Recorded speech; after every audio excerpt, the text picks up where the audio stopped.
This is the Chaplain.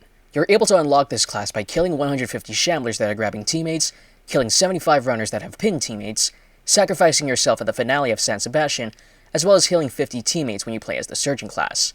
This will reward you with the Soldier's Grace badge.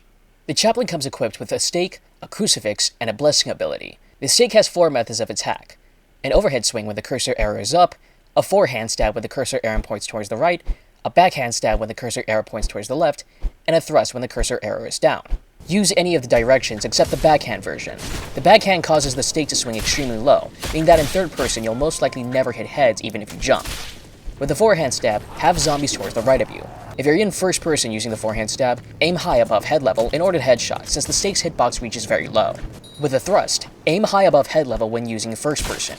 With the overhead swing, have zombies stand directly in front of you to hit the head. I recommend using this attack the most since it's the most consistent against any zombie. Even though the stake has the ability to hit 3 zombies at once, you should be fighting zombies one at a time due to the small hitbox and limited reach of the weapon. If you intend to fight runners, make sure you aim for the head to the best of your ability. Though it's best to play safe and be alongside at least one other person or be nearby zapper stakes in the event that you get pinned. If you intend to fight zappers, bait out their swing first and then land a few hits on them. If they do not die within 2 hits, back away and bait their attack again.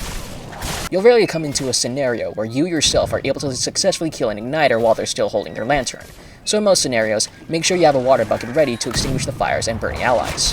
If a bomber is nearby, it's best to back away to avoid getting hurt or killed in case there are allies nearby who will shoot it, even if the fuse is already triggered.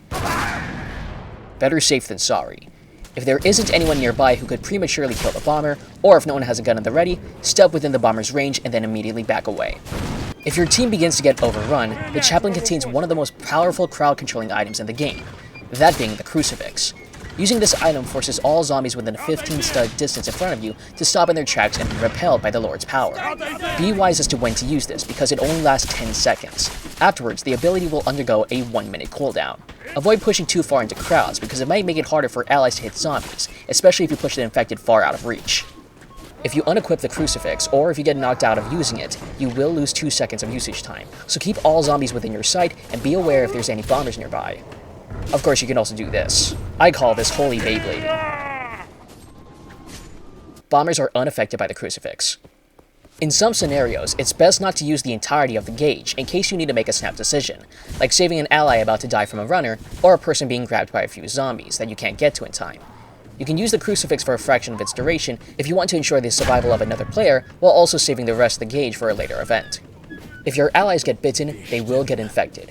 Your blessing ability will slowly alleviate the virus within an ally's body over time.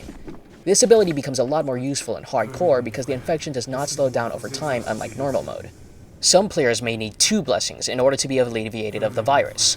If a player has been infected for too long, or they have been bitten too much, blessings cannot save them, and they will turn into a zombie. As a Chaplain though, you cannot turn into a zombie even if you do get bitten.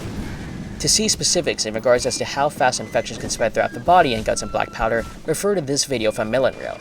When combining all of these factors together, you should not be hyper-aggressive in the front lines. If you're playing objective, it's best to be completing the tasks necessary in order to progress. Let your allies handle the zombies. You should mainly fight in self-defense or to free allies from being grabbed. If you plan to fight regardless, make sure you're alongside another person to ensure your own safety.